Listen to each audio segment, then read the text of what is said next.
Fidèles internautes, salut et bienvenue à cet autre rendez-vous de la presse sur JDC+ TV. Heureuse de vous savoir nombreux à regarder cette édition. Les journaux parus en kiosque ce jour font écho de plusieurs sujets à la une du journal Cameroun Tribune. Dernière ligne droite pour les candidats au régional. Le quotidien national bilingue nous dit que l'heure est à la finalisation des listes au sein des états-majors dans la perspective de leur dépôt au niveau des démembrements départementaux d'Elecam au plus tard le mardi 22 septembre, date limite de dépôt des candidatures. C'est donc un week-end décisif que Cameroun Tribune décrypte en pages 6 à 7 de son édition de ce vendredi. Également à retrouver dans les colonnes de Cameroun Tribune, le compte-rendu de la réunion tripartite entre le ministre des Sports et de l'Éducation physique, le professeur Narcisse Mwele Kambi, le président de la FECAFOOT, Seydou Bombonjoya, et le général Pierre Semengue au sujet de la décision du tribunal arbitral du sport en faveur du maintien de la Ligue de football professionnel du Cameroun.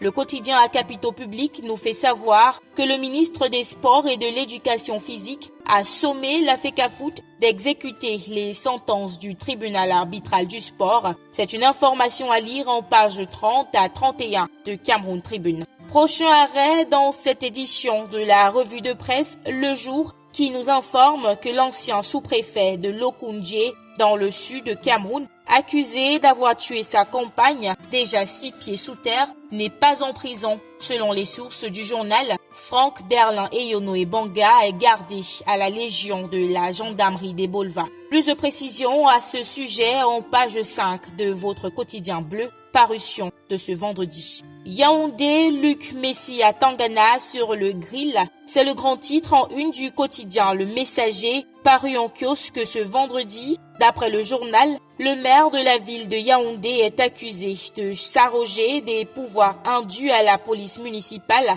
et la gestion des territoires en violation du Code général des collectivités territoriales décentralisées. Prenons à présent Essingan pour parler d'un sujet qui paraît oublié mais pourtant d'actualité, le coronavirus qui continue de faire des victimes. Le journal de Marie-Robert Elundou fait savoir que le gouvernement entretient le flou autour de la gestion financière de cette pandémie. Il souligne qu'en l'absence du ministre de la Santé publique qui s'est fait représenter et du ministre des Finances qui n'était pas convié, le ministre de la Communication, porte-parole du gouvernement René Emmanuel Sadi et ses copanélistes n'ont pas livré la moindre information dans son bilan des 6 derniers mois lors de la conférence de presse donnée le mercredi 16 septembre 2020. Et pour refermer cette édition de la revue de la presse, parlons culture avec Mutation qui présente les activités de certains artistes camerounais au rythme du déconfinement,